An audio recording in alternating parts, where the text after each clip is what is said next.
The gossip of the century. Si Sheena, siya yung dating manager dito at close siya kay Sir. At nang nakarating ang chismis sa asawa ni Sir Patrick, nag-sell siya. Puts a love in jeopardy. Ang pangalan ng babaeng mahal ko. Ibig sabihin paru-paro. Di ba dapat narito siya palagi para bantayan si Big Boss? Nalunod siya sa swimming pool doon sa bahay nila. Pero ang sabi naman nila, nagpakamatay si Mama Lee. Eh ano naman ang nangyari kay Sheena? Nawala siya last year. Kahit iyong sariling kapatid niya, ay alam kung saan siya nagpunta. Heart of Asia invites you to keep your friends close and your enemies closer.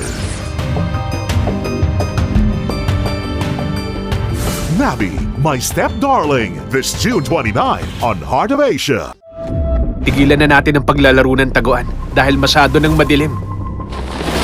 Nilason siya gamit ang chocolate. Chocolate? Miss! Sabihin mo sa captain at co-pilot na magkainin ng cookies na binigay mo! Sandali! Ano nangyayari? Mr. Nakakaya! Anong nangyayari? Anong problema? Captain! Naku po, lagot na! Detective Conan, the movie, Magician of the Silver Sky, sa Astig Anime Friday ng Heart of Asia. Napansin ko parang marami kang gustong sabihin, pero lagi kang tahimik. Sa isang igla, Buksan mo ang isip mo at ang wildest dreams mo. lahat ng iniisip niya, Nahihiya ko. nasasabi niya. Kahit ilang oras na kita tinititigan sa yearbook na ngatog pa rin tuhod ko. Ano? Pigilan mo sarili mo. Huwag ka uutot. Huwag mong gagawin, Jeremy. Jeremy, nasa loob ka ba? Mga kapamilya, kung totoo, nababaliw na ako at natatakot sa sarili kong katawan. Alert, June 28, 8 a.m. on Movie Mania. Groupie! Mahal! Ang generation, wala raw sa age, nasa feelings. At gandang inaasahan!